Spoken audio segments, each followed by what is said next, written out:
धातु का निष्कर्षण से क्या समझते हैं इसके बारे में। इसी से जुड़ा कर्म जो है एक प्रोसेस है धातु कर्म।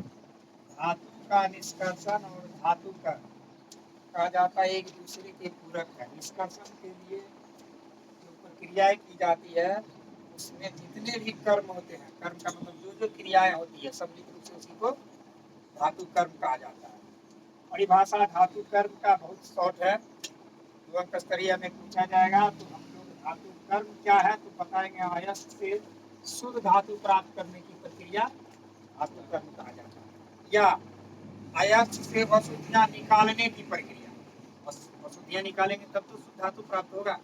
तो परिभाषा में हम लिख सकते हैं कि अयस्क से शुद्ध धातु प्राप्त करने की प्रक्रिया को धातु कर्म कहा जाता है, या अयस्क से अशुद्धियां बाहर निकालने की प्रक्रिया को धातु कर्म कहा जाता है। इसका जवाब यही तक है। अब निष्कर्षण से क्या समझते हैं, तो हमने लिखा है कि अयस्क से जो शुद्ध धातु प्राप्त किया जाता है, इसी स्थिति में अयस्क को कई चरणों से, यानी इसमें कई प्रोसेस होते हैं, बहुत लंबे चौड़े क्रियाओं के साथ इसका गुजारा किया जाता है। अयस्कों को कई चरणों से निष्कर्षण पद्धति, निष्कर्षण का मतलब होता है विशिष्ट क्रियाकलाप जिसमें कि कई रिएक्शन कराए जाएंगे, प्रयोगशाला में होने वाली क्रियाएं। निष्कर्षण पद्धतियों से गुजारा जाता है जिसके फलस्वरूप शुद्ध धातु प्राप्त होती है। अतः अयस्कों के साथ विभिन्न चरणों में होने वाली सभी प्रक्रियाओं को सम्मिलित रूप से धातु का निष्कर्षण कहते हैं। तो धातु का निष्कर्षण के लिए धातु को जिन जिन चरणों से गुजारा जाता है, जिन जिन क्रियाकलापों से उसको होकर आगे बढ़ाया जाता है, उस सभी सम्मिलित क्रियाओं को धातु का निष्कर्षण कहते हैं। तो हम यह भी जानेंगे कि आखिर ऐसी कौन कौन सी क्रियाएं हैं निष्कर्षण के लिए जिससे होकर गुजरना पड़ेगा। इसके लिए 4 प्रक्रियाएं हैं। धातु के पुनरुत्तर निष्कर्षण के लिए उनको 4 प्रक्रम से गुजरना पड़ता है। सबसे पहला प्रक्रम होता है अयस्कों का सांद्रण, जिसको हम लोग समृद्धिकरण या शुद्धिकरण कहते हैं। ये अयस्कों के सांद्रण की कई विधियां हैं। इसमें जितने भी अयस्क है इसके मोटे तौर पर जो अशुद्धियां होता है उसको अलग कर दिया जाता है। इसके सांद्रण की कई विधि है, हम लोग आगे पहले पिछले क्लास में पढ़ भी लिए हैं। जैसे कहने का तात्पर्य है कोई फसल में भी हम लोग सांद्रण करते हैं, नहीं इसको उदाहरण के समझने के लिए गेहूं का फसल है, मक्के का फसल है, देखते उसे भूसी अलग करते हैं, आटा से चौकर अलग करते हैं ना।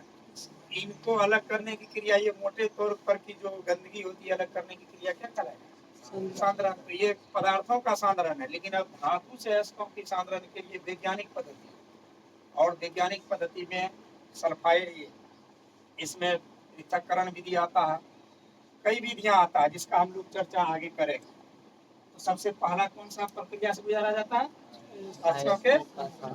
दूसरा प्रोसेस है जब सांद्रित हो जाता है, सांद्रण अयस्कों का सांद्रण किया और उसके बाद जो अयस्क प्राप्त हुआ, फिर वो अयस्क को धातु के ऑक्साइड में परिणत किया जाता है। मतलब ऑक्सीजन की उपस्थिति में उसको फिर से रिएक्शन कराया जाता है, और ऑक्सीजन की उपस्थिति में, अनुपस्थिति में इसके साथ 2 क्रियाएं की जाती है जिसको हम लोग जारण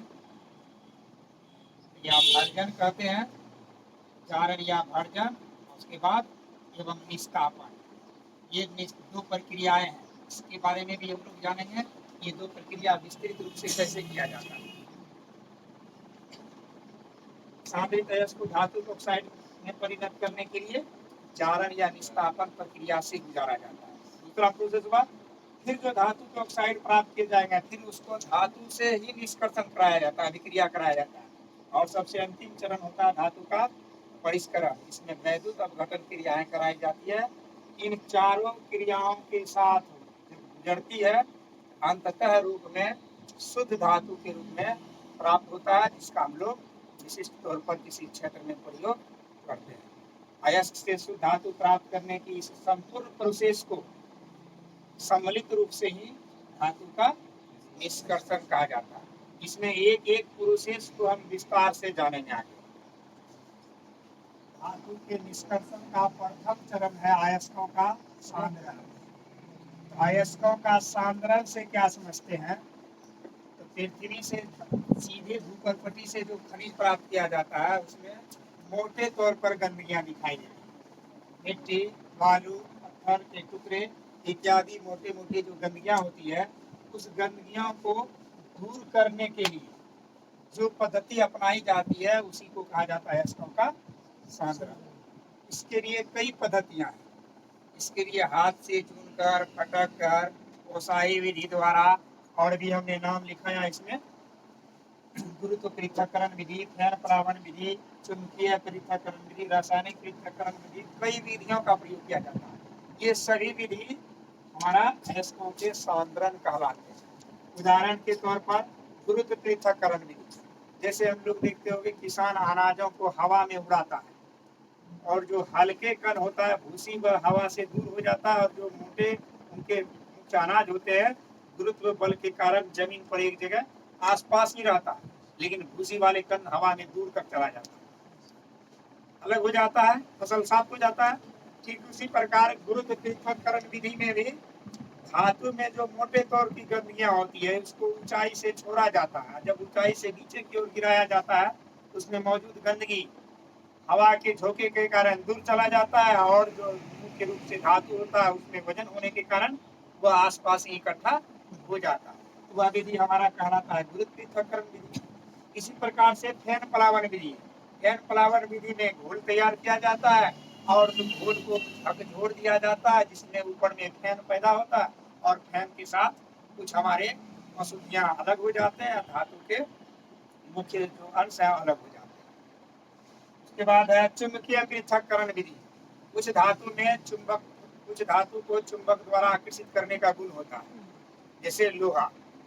तो लोहे में अगर बहुत सारी अशुद्धियां हैं, पहले लोहे को महीन कण में अगर पीस दिया जाएगा, चुंबक के समीप रखा जाएगा तो लोहा मिट्टी को छोड़ देगा, और जो लोहे का अंश होगा क्या करेगा, चुंबक मिट्टी को छोड़ देगा, लोहे का अंश को पकड़ लेगा, और जो अशुद्धियां रहेगा बाहर हो जाएगा, बाकी जो लोहे का अंश होगा चुंबक में चिपक जाएगा। इस तरह से तो ये कई विधियां, अगला मैंने लिखा है रासायनिक पृथक्करण विधि, इसमें तरह तरह के रिएक्शन करा कर भी धातु को अलग कर दिया जाता है। तो ये सारे प्रोसेस को भी फिर एक एक करके जाने, पृथक्करण विधि क्या है, फैन प्लावन क्या है, इन सबों को भी एक एक करके जाने। इसी से जुड़ा एक संक्षेप में शब्द है गैंग या मैट्रिक्स या आधात्री। कभी यह एक अंक का शब्द 2 अंक में पूछा चला जाता है। गैंग क्या है या मैट्रिक्स क्या है। हम लोगों ने जो अभी पढ़ा कि अयस्क में जो अशुद्धियां होती है, ये अशुद्धियां चाहे मिट्टी के रूप में रहे, बालू के कण के रूप में रहे, पत्थर के टुकड़े के रूप में रहे, इसी अशुद्धियां को गैंग कहा जाता है। अयस्क में मौजूद अशुद्धियां को गैंग कहा जाता है। गैंग को अंग्रेजी में मैट्रिक्स बोलते हैं। गैंग का ही दूसरा नाम आधात्री है। याद रहेगा, गैंग अयस्क में मौजूद एक प्रकार की अशुद्धियां हैं, जो या तो बालू के कण के रूप में सकते हैं, पत्थर के टुकड़े के रूप में हो सकते हैं, मिट्टी के कण के रूप में हो सकते हैं, ये अशुद्धियों के रूप में मौजूद रहते हैं। तो अब आगे हम लोग अयस्कों के सांद्रण के कुछ विधि को पढ़ेंगे जो हमारे सिलेबस के अनुकूल महत्वपूर्ण है। अयस्कों के सांद्रण की पहली विधि हमने लिया गुरुत्व पृथक्करण। तो सांद्रण की ऐसी विधि जिसमें सर्वप्रथम अयस्क को पीस लिया जाता है महीन कण में, और उसे पानी की धारा के साथ, यानी बहती हुई पानी के साथ उस अयस्क के महीन कण को उस धारा में प्रवाहित कर दिया जाता है। जैसे हमने बताया, बहती हुई हवा के झोंके में हम लोग अनाज को डाल देते हैं तो भूसे दूर भाग जाते हैं, और भारी कण जो मोटे अनाज होते हैं जमा हो जाते हैं। ठीक उसी प्रकार गुरुत्व पृथक्करण विधि में पानी की बहती हुई धारा में अयस्कों के महीन कण को जब डाला जाता है, जो अयस्क का भारी कण होता है वह पानी की धारा में तैर नहीं सकता है, एक जगह इकट्ठे हो जाते हैं, और जो गंदगियां होती है अशुद्धियां वह धारा के साथ बहकर बहुत आगे बढ़ जाती है। इस प्रकार अब जो पैंदी में बैठा हुआ या एक जगह इकट्ठा किया हुआ है, स्वाभाविक है वह कहीं ना कहीं शुद्ध अयस्क है। उस शुद्ध अयस्क को अलग कर लिया गया, और इस प्रकार जो अयस्क प्राप्त हुआ, इस तरह की विधि की तो हम लोग क्या कहेंगे, अयस्क गुरुत्व पृथक्करण विधि। यानी इस तरह से अयस्क प्राप्त करने की विधि को क्या कहा जाता है, गुरुत्व पृथक्करण विधि। इसके बाद दूसरा विधि अयस्कों के सांद्रण की दूसरी विधि फैन प्लवन विधि। फैन झाग को बोला जाता है, प्लवन का मतलब होता है तैरना। प्लवन का मतलब, इस विधि में हमारा शुद्ध अयस्क जो है झाग के साथ तैरने लगता है, फिर उसे अलग कर लिया जाता है। इसीलिए इसका नाम दिया गया है फैन प्लवन विधि। यह फैन प्लवन विधि द्वारा हमेशा सल्फाइड अयस्कों का सांद्रण किया जाता है। प्रश्न पूछा जाएगा कि फैन प्लवन विधि द्वारा किस प्रकार के अयस्क का सांद्रण किया जाता है? सल्फाइड अयस्क का सांद्रण। अब इस फैन प्लवन विधि द्वारा सांद्रण करने की विधि क्या है, तरीके क्या है? यह परिभाषा में मैंने लिखा है कि इस विधि में अयस्कों के सांद्रण की वह विधि जिसमें सल्फाइड अयस्कों को सर्वप्रथम महीन कर में पीस लिया जाता है। यानी सल्फाइड अयस्क को सबसे पहले चूर्ण बना लिया जाएगा डस्ट के रूप में, पाउडर के। उसे पानी से भरे टंकी में डाल दिया जाता है। दूसरा प्रोसेस, पहला प्रोसेस पहले पीस लिया गया, फिर एक टंकी में पानी भरा हुआ और पानी में उस कण को, सल्फाइड अयस्क के कण को क्या कर दिया गया? डाल दिया गया। फिर आगे कहा जा रहा है कि उसमें टंकी दिख रहा है स्पष्ट, इस टंकी में पहले पानी डाल दिया गया, पानी में सल्फाइड अयस्क ले लिया गया। पहले कौन सा अयस्क है ये? सल्फाइड अयस्क। जल, जल के साथ साथ कहा जाता है तारपीन का तेल या पाइन का तेल इस घोल में मिला दिया गया। तीसरा प्रोसेस में क्या किया गया? तारपीन का तेल या पाइन का तेल मिला दिया गया। फिर से समझते हैं। पहला प्रोसेस, सबसे पहले सल्फाइड अयस्क को महीन कर में पीस लिया गया, उसके बाद उसको पानी के टंकी में डाल दिया गया, फिर उस टंकी में जो पानी और सल्फाइड अयस्क के घोल है उसी में पाइन का तेल या तारपीन का तेल डाल दिया गया। डालने के बाद यह अच्छी तरह से घुल मिल जाए, इसके लिए एक पाइप रखनली इस प्रकार का लेके इसमें हवा का झोंका मुंह से फूंक कर को या कोई पंप के माध्यम से, यह एक प्रकार का प्रखनली है, इसके माध्यम से इसमें वायु का झोंका डाला गया। अब स्वाभाविक है कि इसमें हवा डालेंगे, पाइप के माध्यम से पानी के नीचे आएगा और इस हवा, यहाँ पाइप में छेद है, इस छेद से हवा निकलेगा, पानी में हलचल पैदा कर देगा। और जैसे पानी में हलचल पैदा करेगा तो सल्फाइड अयस्क, जल, तेल सबको क्या करेगा? आपस में मिला देगा। ऐसी स्थिति में जब मिलेगा तो अयस्क तेल के साथ घुल जाएगा और जल अशुद्धियों के साथ घुल जाएगा। जब आपस में हवा का झोंका दिया जाएगा तो दोनों घुलेगा, मिलेगा। इसमें अयस्क किसके साथ घुलेगा? तेल के साथ, जल अशुद्धियों के साथ। जब घुलेगा, हम लोग जानते हैं कि तेल हल्के होते हैं, तेल हल्के होते हैं। इस तरह से हवा के झोंका मारने पर इसमें झाग पैदा होता है, फैन पैदा हो जाता है। फैन पैदा होने के कारण शुद्ध अयस्क को तेल ऊपर उठा लिया झाग के साथ, और गंदगी जो पानी में लिपटा रहा, पानी तेल की तुलना में भारी होता है। लोग देखते भी हैं, पानी और तेल को मिला दो, खूब बढ़िया से मिला दो, कुछ देर स्थिर छोड़ दो, पानी ऊपर, तेल ऊपर और पानी नीचे, क्योंकि तेल पानी की तुलना में हल्के होते हैं। इसी प्रकार कहा जाता है तेल हल्के होने के कारण अपने फेम के साथ सल्फाइड अयस्क को ऊपर उठा लिया और जल के साथ गंदगियां कहाँ बैठ गई? नीचे पैंदी में बैठ गई। उसके बाद हमने यहाँ लिखा है कि उसके बाद मिश्रण को हवा के झोंके द्वारा झाग पैदा कर दिया जाता है। झाग पैदा कर दिया जाता है। इस फैन के साथ शुद्ध अयस्क ऊपर आ जाते हैं और अशुद्धियां नीचे पैंदी में बैठ जाती है। इस प्रकार शुद्ध अयस्क प्राप्त करने के लिए झाग को सुखा लिया जाता है और झाग को सुखाकर प्राप्त कर लिया जाता है शुद्ध अयस्क। इस विधि को हम लोग फैन प्लावन विधि करते हैं।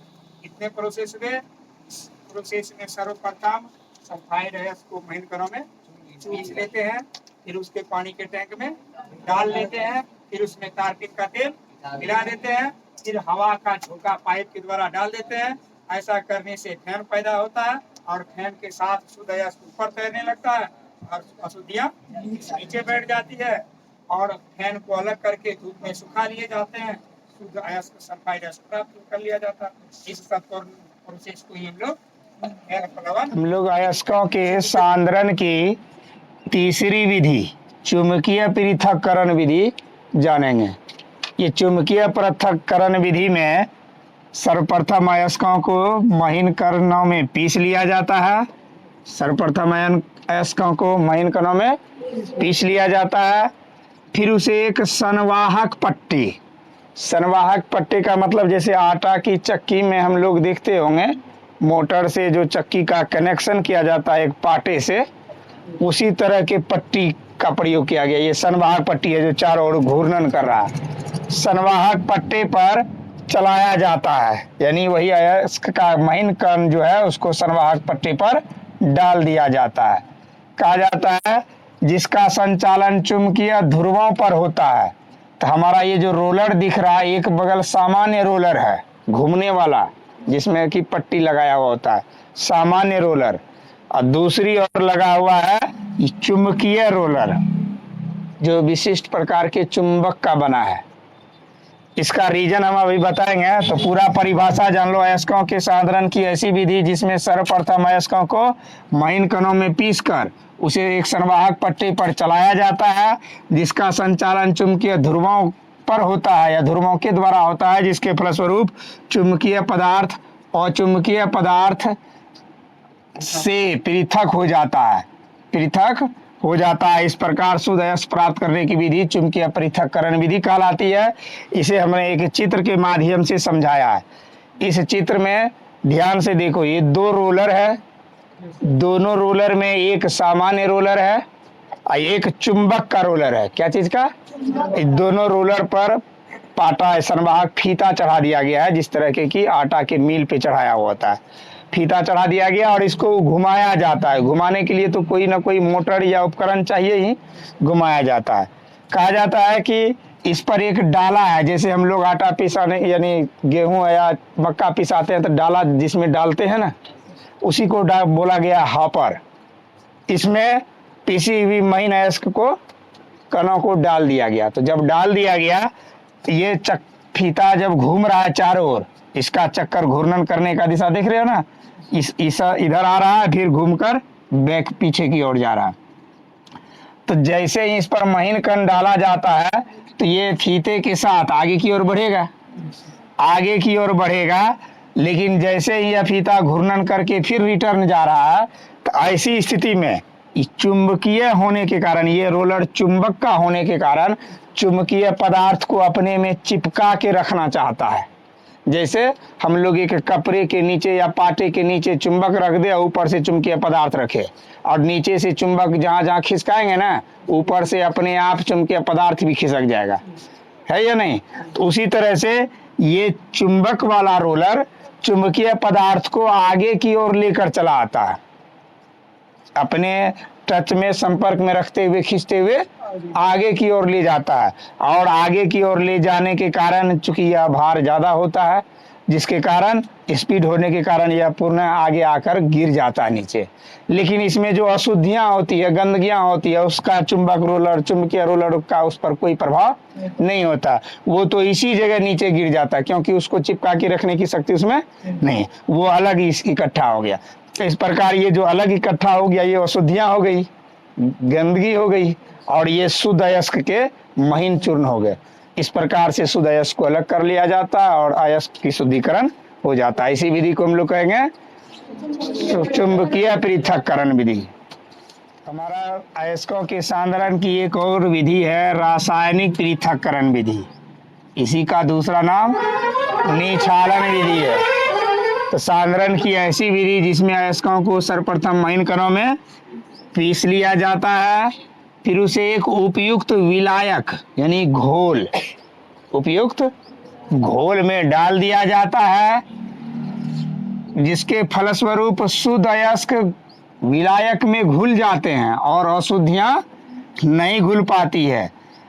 अशुद्धियों को छानकर अलग कर लिया जाता है और शुद्ध अयस्क सांद्रित जो है उसे विलायक से प्राप्त कर लिया जाता है। शुद्ध अयस्क को विलायक से प्राप्त कर लिया जाता है। इस प्रकार प्राप्त करने की विधि निक्षालन विधि कहलाते हैं। जैसे हम लोग देखते हैं पानी में अगर हमारा चीनी घुल जाए, पानी को चीनी नमक घुलाने की क्षमता रखती है ना, अगर चीनी में गंदगी मिला हुआ है, नमक में गंदगी मिला हुआ है, इससे निकालना है तो आसान विधि है।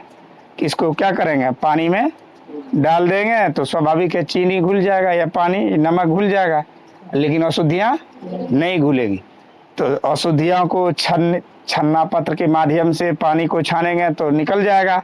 लेकिन घुला हुआ चीनी या घुला हुआ नमक वाष्पीकरण विधि द्वारा उसे पानी ये कढ़ाई में या धूप में ताप में देकर क्या करेंगे, पानी को जलाकर फिर चीनी या नमक अलग कर लेंगे, तो गंदगी बचेगा उसमें नहीं बचे। ठीक ऐसी ही पद्धति ये है। इसमें यह जैसा अयस्क है उस प्रकार का विशिष्ट विलायक हो सकता है, अम्ल का विलायक हो जिसमें कि अयस्क को घुलाने की क्षमता रखता हो और अशुद्धियों की घुलाने की क्षमता नहीं रखता हो। तो इस विधि में स्पष्ट शब्दों में मैंने बताया कि अयस्कों की सांद्रण की ऐसी विधि है जिसमें अयस्कों को सर्वप्रथम महीन कणों में पीस लिया जाता है, फिर उसे एक उपयुक्त घोल में, विलायक का मतलब घोल में डाल दिया जाता है और घोल में डालने के फलस्वरूप शुद्ध अयस्क घुल जाते हैं, शुद्ध अयस्क घुल जाते हैं और अशुद्धियां घुल नहीं पाती है। अशुद्धियां घुल नहीं पाती है तो उसे छन्ना पत्र से अशुद्धियों को अलग कर लिया जाता है और फिर विलायक को विभिन्न प्रकार के रासायनिक प्रक्रमों द्वारा सांद्रित अयस्क प्राप्त कर लिया जाता है विलायकों से। इसी विधि को हम लोग निक्षालन विधि या रासायनिक पृथक्करण विधि कहते हैं। हम लोग इससे पहले पढ़ चुके थे अयस्कों के सांद्रण की 4 विधियां। सभी विधि में हम लोग सांद्रित अयस्क प्राप्त कर लेते हैं। सांद्रित अयस्क के बाद जो हमारा दूसरा प्रोसेस होता है धातु के ऑक्साइड में परिवर्तन करने की, इसके 2 प्रोसेस है। 2 प्रोसेस में एक है हमारा भर्जन जिसको जारण बोलते हैं, दूसरा प्रोसेस है निस्तापन। इस दोनों प्रोसेस का अलग अलग तरीके हैं। भर्जन प्रोसेस में हमेशा सल्फाइड अयस्क को, किस अयस्क को, सल्फाइड अयस्क के साथ प्रक्रम संपन्न किया जाता है, जबकि निस्तापन विधि में कार्बोनेट अयस्क या ऑक्साइड अयस्क का जो है ऑक्सीजन की अनुपस्थिति में गर्म कराया जाता है। तो हम लोग आगे पढ़ेंगे निस्तापन में अगले प्रोसेस को। तो सबसे पहला जो प्रोसेस है भर्जन या जारण, ये एक प्रकार का रासायनिक प्रक्रम है। इस प्रक्रम में सबसे पहले लिखे ऐसा प्रक्रम जिसमें सांद्रित सल्फाइड अयस्क को वायु की उपस्थिति में द्रवणांक से कम ताप पर गर्म करके उसे ऑक्साइड में बदला जाता है। यही प्रक्रिया भर्जन या जारण कहलाता है और इस पद्धति में या इस प्रक्रिया में वाष्पशील अशुद्धियां बाहर निकलती है। मतलब मोटे तौर पर की गंदगियां तो सांद्रण में ही बाहर निकल गया, लेकिन जो हवा के रूप में, गैसीय रूप में भी जो अशुद्धियां रह जाता है अयस्क में, वह वाष्पशील अशुद्धियां या तो जारण विधि द्वारा निकाला जाता है या निस्तापन विधि द्वारा। उदाहरण के तौर पर मैंने लिखा है zinc sulphide, ZnS zinc sulphide है, इसको ऑक्सीजन की उपस्थिति में अभिक्रिया कराया गया। तो हम लोग जानेंगे कि ऑक्सीजन की उपस्थिति में जब भी जिंक सल्फाइड को अभिक्रिया या किसी भी सल्फाइडस का अभिक्रिया कराया जाता है तो वह जारण कहलाता है। याद रहेगा, सल्फाइडस को वायु की उपस्थिति में गर्म करने की ही प्रोसेस क्या कहलाते हैं, जारण या भर्जन। तो यह जिंक सल्फाइड को ऑक्सीजन की उपस्थिति में गर्म कराया जाता है तो जिंक ऑक्साइड प्राप्त हुआ और उसके साथ साथ गंदगियां जो है सल्फर ऑक्साइड के, सल्फर डाइऑक्साइड के रूप में बाहर निकल गई। तो यह जिंक ऑक्साइड धातु का ऑक्साइड में बदल गया ना, जिंक धातु है, ऑक्साइड धातु के ऑक्साइड में परिणत हो गए। उसी प्रकार क्यूप्रस सल्फाइड, क्यूप्रस सल्फाइड को भी ऑक्सीजन की उपस्थिति में गर्म किया जाता है तो इससे भी क्यूप्रस ऑक्साइड और सल्फर डाइऑक्साइड प्राप्त होते हैं। तो ये धातु के ऑक्साइड हो गए। उसके बाद ये गंदगियां हो गई SO2 जो वाष्पशील रूप में निकल गया। तो हमेशा याद रखना है कि धातु सल्फाइड ये सांद्रित अयस्क को धातु के ऑक्साइड में परिणत करने के लिए 2 प्रोसेस होते हैं, एक भर्जन, दूसरा निस्तापन, नस्तापन। भर्जन का दूसरा नाम जारण है। तो हम पहले प्रोसेस में याद रखेंगे कि भर्जन विधि के द्वारा केवल सल्फाइड अयस्क को धातु के ऑक्साइड में परिणत किया जाता है। प्रश्न में पूछा जाता है कि भर्जन विधि द्वारा किस प्रकार के अयस्क को धातु के ऑक्साइड में बदला जा सकता है, सल्फाइड अयस्क को केवल। लेकिन निस्तापन विधि द्वारा कार्बोनेट अयस्क और ऑक्साइड अयस्क को धातु के ऑक्साइड में परिणत किया जाता है। तो वह दूसरे प्रोसेस में हम पढ़ेंगे। भर्जन विधि में ऑक्सीजन की उपस्थिति में अभिक्रिया कराई जाती है, लेकिन निस्तापन विधि में ऑक्सीजन की अनुपस्थिति में, यानी ऑक्सीजन की मात्रा लगभग नगण्य के बराबर होता है। तो दोनों में अंतर है। तो पहले प्रोसेस ये रहे कि भर्जन का जब भी डिफिनेशन पूछा जाएगा तो ऐसी रासायनिक प्रक्रिया या ऐसा प्रक्रम जिसमें सांद्रित सल्फाइड अयस्क को वायु की उपस्थिति में द्रव्यमान से कम ताप पर गर्म करके ऑक्साइड में बदलने की क्रिया भर्जन या जारण कहलाती है। और इस पद्धति में हमेशा वाष्पशील अशुद्धियां बाहर निकलती है। उदाहरण के तौर पर जिंक सल्फाइड को ऑक्सीजन की उपस्थिति में गर्म करने पर जिंक ऑक्साइड और सल्फर डाइऑक्साइड के निर्माण होते हैं। फिर क्यूप्रस सल्फाइड को ऑक्सीजन की उपस्थिति में गर्म करने पर क्यूप्रस ऑक्साइड और सल्फर डाइऑक्साइड का निर्माण होता है। कोई सवाल है किसी का? को धातु के ऑक्साइड में परिणत करने की दूसरी विधि निस्तापन विधि है। निस्तापन एक ऐसा रासायनिक प्रक्रम है, निस्तापन एक ऐसे रासायनिक प्रक्रम है जिसमें ऑक्साइड अयस्क और कार्बोनेट अयस्क, जलयुक्त ऑक्साइड अयस्क कार्बोनेट अयस्क को सीमित वायु की उपस्थिति में, मतलब वायु नहीं के बराबर नगण्य की स्थिति हो, सीमित वायु की उपस्थिति कहेंगे या वायु की अनुपस्थिति भी हम बोल सकते हैं, अनुपस्थिति में द्रव्यमाप से कम ताप पर गर्म करके धातु के ऑक्साइड में बदला जाता है। यह प्रक्रम निस्तापन कहलाता है। इस प्रक्रम के द्वारा भी जलवाष्प एवं वाष्पशील अशुद्धियां बाहर निकाली जाती है। उदाहरण के तौर पर बॉक्साइड अयस्क, बॉक्साइड अयस्क को वायु की अनुपस्थिति में अगर गर्म कराया जाता है तो ये एल्युमिनियम ऑक्साइड और जल वाष्प प्राप्त होते हैं। ठीक उसी प्रकार कैल्शियम कार्बोनेट को वायु की अनुपस्थिति में गर्म करने पर कैल्शियम ऑक्साइड और CO2 गैस प्राप्त होते हैं। तो यह भर्जन की तुलना में एक विपरीत प्रोसेस है। भर्जन की तुलना में विपरीत। अब कैसे विपरीत प्रोसेस है इसे हम जानेंगे। जैसे हम लोग संयोजन और का विपरीत वियोजन पढ़ते थे ना, उपचयन का विपरीत अपचयन पढ़ते थे, उसी तरह से भर्जन के विपरीत निस्तापन। अब यहाँ ध्यान से देखो कि भर्जन में वायु की उपस्थिति जरूरी थी, लेकिन यहाँ सीमित वायु यानी यहाँ वायु की अनुपस्थिति अनिवार्य है। प्रोसेस विपरीत हो गया।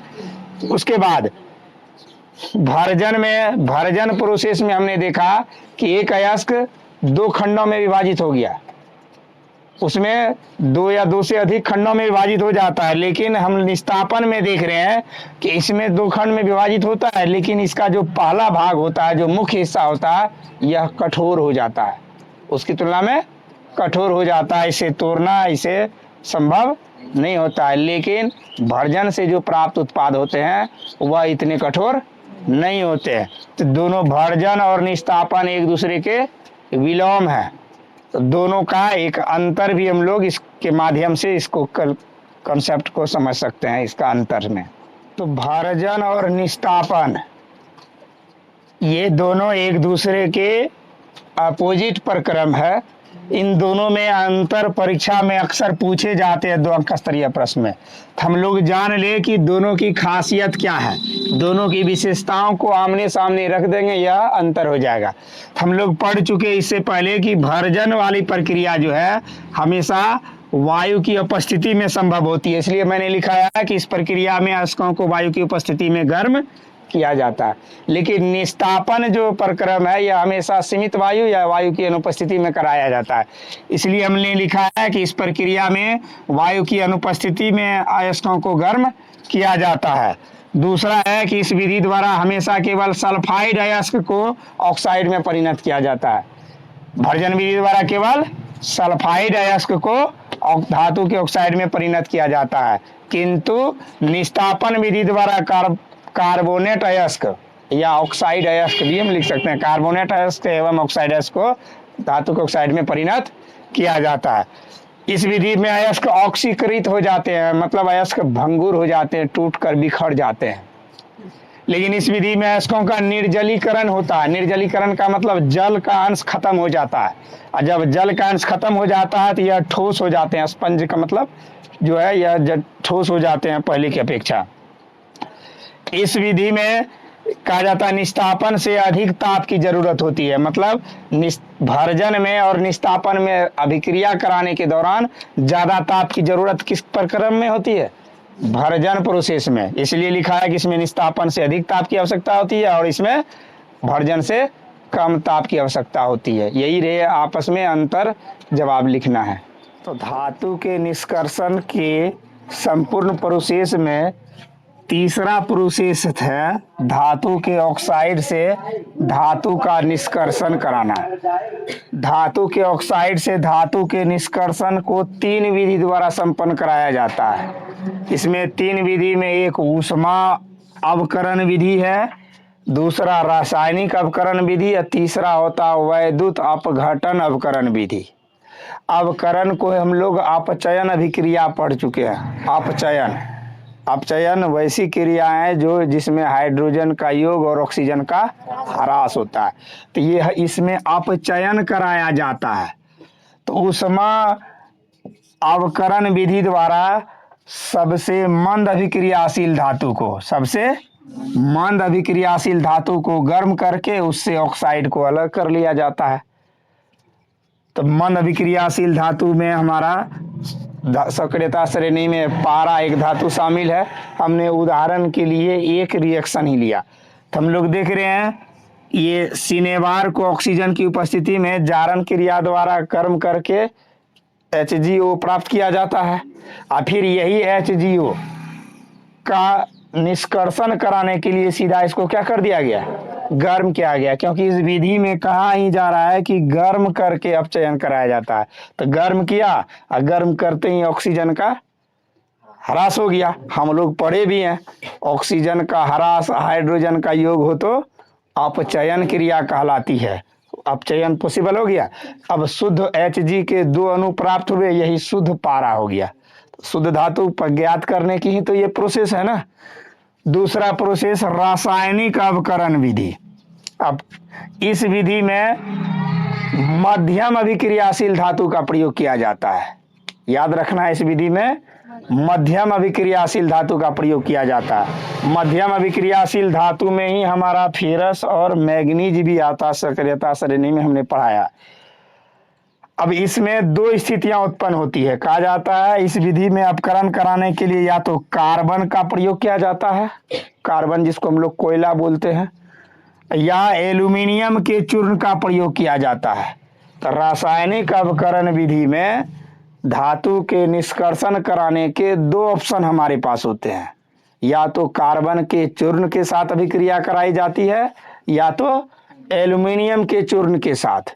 और खास ही यह हमेशा याद रखना है कि यह विधि मध्यम अभिक्रियाशील धातुओं के साथ संपन्न होती है।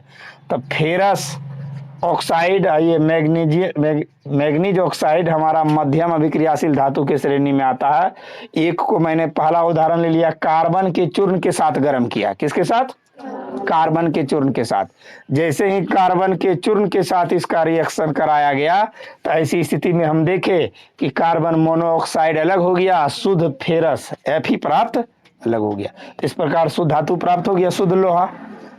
फिर उसके बाद इसमें एल्युमिनियम के चूर्ण के साथ भी मैंने एक उदाहरण दिया है कि मैग्नीज ऑक्साइड को एल्युमिनियम के चूर्ण के साथ फिर अभिक्रिया कराया गया गर्म करके, तो शुद्ध मैग्नीज के 9 अणु प्राप्त हुए और अशुद्धियां के रूप में Al2O3 प्राप्त हो गया। तो इस प्रकार से हमें याद रखना है कि रासायनिक अवकरण विधि मध्यम अभिक्रियाशील धातुओं के लिए है। इस विधि में या तो कार्बन के चूर्ण या एल्युमिनियम के चूर्ण के साथ अवकरण के रूप में अभिक्रिया करा के शुद्ध धातु प्राप्त किया जाता है। इसके बाद एक अंतिम प्रोसेस है जिसको हम लोग वैद्युत अपघटन अवकरण विधि कहेंगे। धातु निष्कर्षण की तीसरी विधि है वैद्युत अपघटन द्वारा अवकरण। वैद्युत अपघटन द्वारा अवकरण विधि का प्रयोग तीव्र अभिक्रियाशील धातुओं के साथ किया जाता है। ये वैद्युत अपघटन अभिक्रिया द्वारा धातु के निष्कर्षण कराने में कैसे धातु की आवश्यकता होती है? तीव्र। इस विधि में तीव्र अभिक्रियाशील धातुओं को उसी धातु के द्रवित ऑक्साइड, द्रवित का मतलब ऑक्साइड के घोल द्रवित ऑक्साइड या क्लोराइड द्वारा वैद्युत अपघटन करके शुद्ध धातु प्राप्त किया जाता है। कहने का आशय ये हो गया कि वैद्युत अपघटन अवकरण विधि द्वारा में विद्युत की आवश्यकता होती है। हम लोग वैद्युत अपघटन अभिक्रिया पढ़े थे कि जिस अभिक्रिया में विद्युत के द्वारा रासायनिक पदार्थ को खंडों में बांटा जाता है यौगिकों को, उसको वैद्युत अपघटन अभिक्रिया कहते हैं। तो इसमें वैद्युत अपघटन अभिक्रिया का सहारा लेता है। उदाहरण के तौर पर हम लोग लिखे हैं NaCl। NaCl यौगिक है, हम लोग जानते हैं कि NaCl सोडियम क्लोराइड है जिसमें सोडियम मिला हुआ। अब NaCl को सबसे पहले हम द्रवित कर देंगे, घोल बना लेंगे। NaCl का क्या करेंगे? घोल। जैसे ही घोल बनाकर उसमें विद्युत दिया जाएगा, घोल बनाते ही उसमें विद्युत प्रवाहित किया जाता है, तो विद्युत प्रवाहित करने पर उसमें स्थितियां क्या होती है? सोडियम अलग हो जाएगा और क्लोरीन अलग हो जाएगा। तो हमने यहाँ पहले वाला में सोडियम और क्लोरीन को अलग अलग किया है। जैसे NaCl को द्रवित करके उसमें विद्युत प्रवाहित की जाती है तो सोडियम अलग क्लोरीन अलग। तो सोडियम के जो दो अणु अलग होते हैं, दो परमाणु, तो सोडियम का एक परमाणु एक इलेक्ट्रॉन त्याग करता है, तो दो परमाणु दो इलेक्ट्रॉन त्याग करेगा। उसी प्रकार क्लोरीन के एक परमाणु एक इलेक्ट्रॉन को ग्रहण करता है, तो दो परमाणु दो इलेक्ट्रॉन, तो ये दो का त्याग किया, ये दो आपस में ग्रहण कर लेगा। तो इस तरह से विखंडित हो गया। तो क्लोराइड के जो तत्व है वह एनोड पर प्राप्त होता है। तो हम लोग विद्युत अपघटन अभिक्रिया में पढ़े हैं कि विद्युत अपघटन अभिक्रिया में डीसी धारा का प्रयोग किया जाता है। कौन सा धारा? डीसी धारा, यानी बैटरी की धारा का प्रयोग किया जाता है। और बैटरी में हमेशा प्लस और माइनस दोनों होता है। प्लस को हम लोग एनोड बोलते हैं और माइनस को कैथोड बोला जाता है। तो हमेशा यह बात याद रखना है ध्यान में कि शुद्ध धातु हमारा किस पर प्राप्त होता है? कैथोड पर। शुद्ध धातु कैथोड पर। सेम जैसा वही प्रोसेस को हमने यहाँ लिखा है। यहाँ ऊपर में मैंने समझाया है कि 2NaCl के को घोल बनाया, और घोल बनाने के बाद जब उसमें विद्युत अपघटन अभिक्रिया कराया गया तो सोडियम के परमाणु अलग हो गए, क्लोरीन के परमाणु अलग हो गए। सोडियम के परमाणु ने दो इलेक्ट्रॉन का त्याग किया और क्लोरीन के परमाणु ने दो इलेक्ट्रॉन को ग्रहण कर लिया। ये नहीं इसने दिया और ये अपना पूरा कर दिया। तो ऐसी स्थिति में सोडियम स्वतंत्र हो गया, अर्थात शुद्ध धातु के रूप में प्राप्त हो गया। और यह कहाँ प्राप्त हुआ? कैथोड पर। उदाहरण के तौर पर मैंने दूसरा डायरेक्ट लिख लिया रिएक्शन। दूसरा में भी मैग्नीशियम क्लोराइड को सबसे पहले घोल तैयार करेंगे, इसी तरह से द्रवित करेंगे। तो जब घोल तैयार करेंगे तो इसमें भी मैग्नीशियम अलग है, क्लोरीन अलग हो जाएगा। तो मैग्नीशियम के साथ भी वही स्थिति है कि एक मैग्नीशियम एक इलेक्ट्रॉन का त्याग करता है, तो दो मैग्नीशियम दो का। क्लोरीन के दो परमाणु है तो स्वाभाविक है क्लोरीन इसे ग्रहण कर लेगा और ग्रहण करके Mg और Cl2 का निर्माण करेगा, जिसमें कि मैग्नीशियम के धातु किस पर प्राप्त हो जाएगा? कैथोड पर प्राप्त होगा। तो यह प्रोसेस तीव्र अभिक्रियाशील धातुओं के लिए है। तो फिर से एक बार रिवीजन कर ले कि धातु के ऑक्साइड से धातु के निष्कर्षण के लिए हमें 3 प्रोसेस से गुजरना पड़ता है। ये तीनों प्रोसेस अलग अलग अभिक्रियाशील वाले धातु के लिए है। पहला प्रोसेस है ऊष्मा अवकरण विधि। इसमें सबसे मंद अभिक्रियाशील धातु को गर्म करके शुद्ध धातु के रूप में अलग कर लिया जाता है। दूसरा रासायनिक अवकरण विधि। इसमें मध्यम अभिक्रियाशील धातुओं को कार्बन या एल्युमिनियम के चूर्ण के साथ मिलाकर शुद्ध धातु को अलग कर लिए जाते हैं। तीसरा सबसे अंतिम विधि है वैद्युत अपघटन द्वारा अवकरण विधि। तो वैद्युत अपघटन अभिक्रिया हम लोग पढ़े हैं, ऐसी रासायनिक अभिक्रिया जो विद्युत धारा द्वारा संपन्न कराई जाती है, वैद्युत अपघटन अभिक्रिया कराई जाती है, कहलाती है। तो इसमें वैद्युत अपघटन में भी विद्युत धारा का प्रयोग करके यह क्रिया कराई जाती है। इसमें एक विशेष चीज यही करना पड़ता है कि जो यौगिक होते हैं सबसे पहले उसको द्रवित घोल के रूप में प्राप्त कर लिया जाता है। किसके रूप में? द्रवित। और जब द्रवित घोल हो जाता है तो फिर उसमें विद्युत धारा प्रवाहित करने पर धातु के और अधातु के दोनों के ऑक्साइड अलग अलग खंडों में टूट जाता है और धातु जो प्राप्त होता है वह कहाँ प्राप्त होता है? कैथोड पर। और अशुद्धियां जो प्राप्त होता है वह एनोड पर। तो हमेशा यह याद रखना है कि धातु के निष्कर्षण में के शुद्ध धातु कहाँ पर प्राप्त होती है? कैथोड पर। धातु के ये विधि की समाप्त हो गया। अंतिम प्रोसेस है हमारा धातु का परिष्करण। परिष्करण का मतलब होता है शुद्धिकरण। परिष्करण का मतलब शुद्धिकरण कहा जाता है। इस विधि में भी वैद्युत अपघटन क्रिया का भी उपयोग किया जाता है। वैद्युत अपघटन हम लोग पहले से जानते हैं, जो विद्युत धारा के सहयोग से अभिक्रियाएं कराई जाती है उसको कहते हैं वैद्युत अपघटन। तो वैद्युत अपघटन परिष्करण विधि इसका दूसरा नाम है। प्रश्न में इस तरह से भी पूछे जाते हैं कि वैद्युत अपघटनी परिष्करण विधि का वर्णन करें, या पूछा जाएगा कि धातुओं के परिष्करण की विधियों का उल्लेख करें। तो दोनों में हम जवाब दे सकते हैं। तो वैद्युत अपघटनी परिष्करण विधि का प्रयोग केवल तांबा, जिंक, टीन, निकेल, चांदी, सोना इन्हीं धातुओं के शुद्धिकरण में किया जाता है। इसके अलावा किसी में नहीं किया जाता। कहा जाता है इस विधि में सर्वप्रथम जिस धातु का परिष्करण किया जाना है उस धातु का अशुद्ध मोटे गुट के एनोड के रूप में, अशुद्ध मोटे गुटके, अब कहने का मतलब गुटका का मतलब टुकड़ा, टुकड़ा बुझते हो ना, जैसे लकड़ी के गुटके तो हम कहते हैं ना लकड़ी का टुकड़ा। उसी तरह से जो धातु, मान के चलो अगर हमको सोना को शुद्ध करना है तो सोने का अशुद्ध गुटका होना चाहिए। तांबा को शुद्ध करना है तो तांबा का शुद्ध गुटका एनोड के रूप में, एनोड का मतलब प्लस के रूप में, एनोड का मतलब प्लस के रूप में। तो ये वाला जो प्लस वाला गुटका है हमने इसमें कॉपर के शुद्धिकरण के लिए एग्जाम्पल लिया है। हमने यहाँ क्या लिया एग्जाम्पल चित्र में? कॉपर के लिए। तो आगे हम बताएंगे। तो यह बात याद रखना है कि अशुद्ध मोटे गुटके को एनोड के रूप में प्रयोग करना है। उसी धातु का शुद्ध पतली पत्तर, जिसका अशुद्ध मोटा गुटका लेंगे, उसी का शुद्ध धातु के पतले पत्तर को लेना है कैथोड के रूप में। कैथोड मतलब माइनस वाले पोल के रूप में। एवं धातु के लवण विलयन का उपयोग, धातु का लवण विलयन, यहाँ कॉपर सल्फेट का विलयन लवण। अब कॉपर को लिए हैं तो कॉपर सल्फेट है कि नहीं है, जिसका हम लेंगे उसी तरह का अम्लीय विलयन वही लेंगे जिस धातु को हमको शुद्ध करना है। उसके बाद धातु के लवण विलयन का उपयोग करके वैद्युत अपघटन क्रिया कराई जाती है।